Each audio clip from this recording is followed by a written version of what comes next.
Hello everyone, welcome to यशस्वी की पाठशाला। हम लोग कवर कर रहे थे एक्टिव एंड पैसिव वॉइस को, और एक्टिव एंड पैसिव वॉइस में कुछ ऐसे टॉपिक्स हैं जो बहुत ज़्यादा डाउट्स देते हैं आप लोगों को, जिसमें कई बार कंफ्यूजन होता है कि हम कैसे इनको एक्टिव से पैसिव में बनाएंगे। तो क्लियर करेंगे। एक छोटा सा टॉपिक है जो बहुत ही ज़्यादा कंफ्यूज करता है, वर्ब्स विद टू ऑब्जेक्ट। मतलब सेंटेंस में जो है वर्ब के बाद में अगर कहीं पे दो ऑब्जेक्ट आ जाते हैं तो हम उनको कैसे पैसिव वॉइस में बनाएंगे।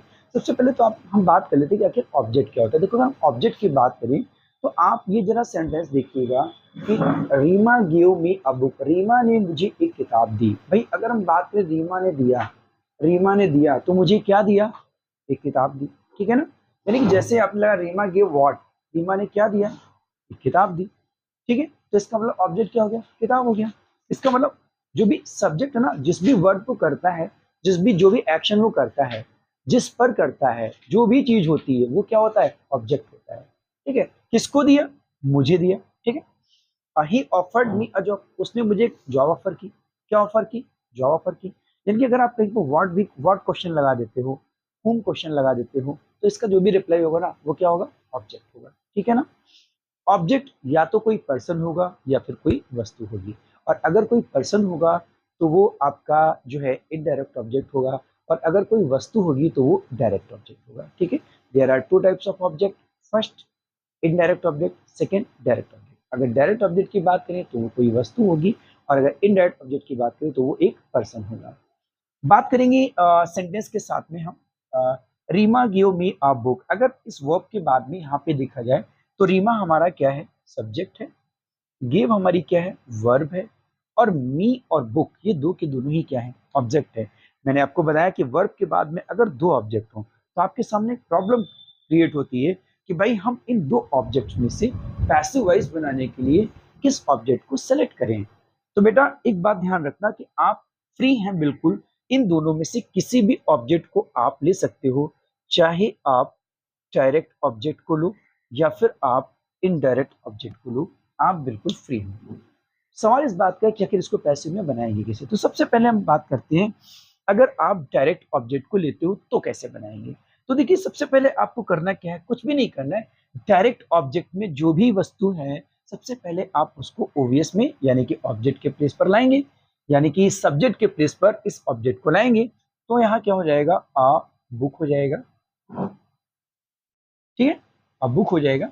टेंस की बात करें तो पास्ट टेंस है, हम क्या लगाएंगे? वॉज लगाएंगे। अब बुक वॉज, और इसकी थर्ड फॉर्म क्या आएगी? गिवन। अब बुक वॉज गिवन। किताब किसे दी जाती? किताब किससे दी गई थी? मुझे। अब book was given to me. अगर आप यहाँ पे टू नहीं भी लगाते फिर भी आपका आंसर करेक्ट है। अब book was given to me किसके द्वारा? बाय रीमा। और ये रीमा क्या कहलाएगी? ये रीमा हमारी क्या कहलाएगी? डूअर कहलाएगी। डूअर, या फिर हम ये कह लें इजेंट। ये काम को करने वाली है। ठीक है, जिसने मुझे क्या दी है? एक किताब दी। हिंदी मीनिंग क्या हो जाएगा? एक किताब जो है वो मुझे रीमा के द्वारा दी गई थी। ठीक है, अब अगर इसी सेंटेंस को मुझे बनाना है इनडायरेक्ट ऑब्जेक्ट से, जो कि मी है। अब ये तो आपको पता ही होगा कि रीमा ने मुझे एक किताब दी, तो मुझे यानी कि मैं कौन हूं? मैं तो एक पर्सन हूं ना। तो इट मीन से क्या हो गया? इनडायरेक्ट ऑब्जेक्ट हो गया। तो अब आपको ये जो मी है ये ऑब्जेक्टिव केस है। ठीक है, क्योंकि वर्ब के बाद आया है। वर्ब के बाद हमेशा क्या दिखेगा आपको? ऑब्जेक्ट दिखेगा। अभी इस मी को हमें क्या बनाना है? सब्जेक्ट बनाना है। तो आपको मालूम होना चाहिए भाई कि आई जो है वो सब्जेक्ट होता है और मी जो है वो ऑब्जेक्ट होता है। तो मी का सब्जेक्ट क्या हुआ? आई हुआ। तो हम यहाँ पर क्या लिखेंगे? I was, third form given a book by Reema. इसका हिंदी मीनिंग हो गया कि मुझे एक किताब जो है वो रीमा के द्वारा दी गई थी। आंसर दोनों ही सही है आपके, ये भी सही है और ये भी सही है। ठीक है, ही ऑफर्ड मी अ जॉब, उसने मुझे एक जॉब ऑफर की। उसने मुझे एक जॉब ऑफर की। आपके सामने यहाँ पर दो ऑब्जेक्ट दिए गए हैं, एक मी है और एक जॉब है। ठीक है ना? तो ही हमारा सब्जेक्ट है, ये हमारी वर्ब है। बनाना है तो अगर आपको इससे बनाना है, अ जॉब से बनाना है, यानी कि डायरेक्ट ऑब्जेक्ट से बनाना है, तो आप क्या लिखेंगे? A job. ठीक है, पास्ट टेंस से वॉज लगाएंगे, थर्ड फॉर्म ऑफर्ड हो जाएगी। A job was offered, job जो है वो मुझे ऑफर की जाती है। किसे? मुझे। A job was offered me, पर किसके द्वारा की जाती है? बाय। ही का ऑब्जेक्टिव केस क्या हो जाएगा? हिम हो जाएगा। ठीक है, ही हमारा होता है सब्जेक्टिव केस और हिम हमारा होता है ऑब्जेक्टिव केस। तो a job was offered me by him, यानी कि जॉब मुझे उसके द्वारा ऑफर की गई थी। ठीक है, उसके बाद में अगर हमें मान लीजिए मी से बनाना हो तो हम क्या करेंगे? मी को ट्रांसफर करेंगे आई में, तो यहाँ हो जाएगा I was offered a job. ठीक है ना, I was offered a job किसके द्वारा? By him. ठीक है, अगर हम नेक्स्ट क्वेश्चन की बात करें तो उसमें लिखा हुआ है mister Sharma told us stories. Mister Sharma ने हमें क्या सुनाई? मिस्टर शर्मा ने हमें कहानियां सुनाई।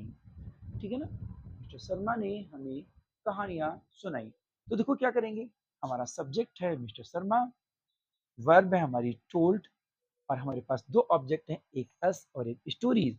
स्टोरीज की बात करें जो कि नॉन लिविंग है, और अर्स की बात करें भाई हमें सुनाई तो हम तो नहीं ना नॉन लिविंग है, हम तो लिविंग ही है। ठीक है ना, तो क्या हो जाएगा? तो हम क्या लिखेंगे? अगर हमें स्टोरीज से बनाना है तो हम लिखेंगे स्टोरीज, और स्टोरीज चूंकि प्लूरल है तो हम क्या यूज करेंगे? यहाँ पर वर यूज करेंगे, ना कि वाच। यहाँ पे यूज करेंगे वर।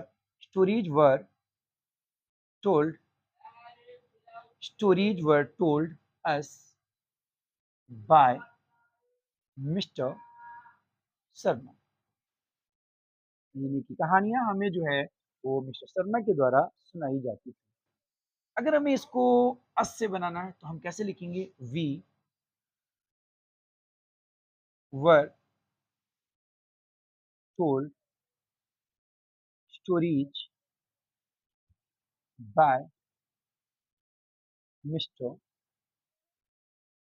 शर्मा। ठीक है ना, हमें जो है मिस्टर शर्मा के द्वारा कहानियां सुनाई जाती थी।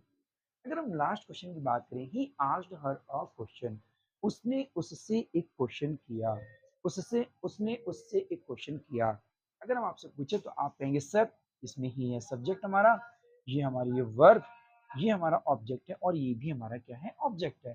तो अगर हम बात करें क्वेश्चन की तो वो तो भाई आपका डायरेक्ट ऑब्जेक्ट हो जाएगा, और इसकी बात करें तो ये आपका इनडायरेक्ट ऑब्जेक्ट हो जाएगा। अगर हम बात करें इसके आंसर की तो आप अगर इसको पिक करते हैं अ क्वेश्चन को, तो यहाँ हो जाएगा a question was asked her,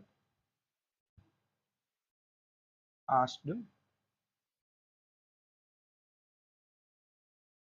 her by him, यानी कि एक क्वेश्चन जो है उससे पूछा जाता है उसके द्वारा।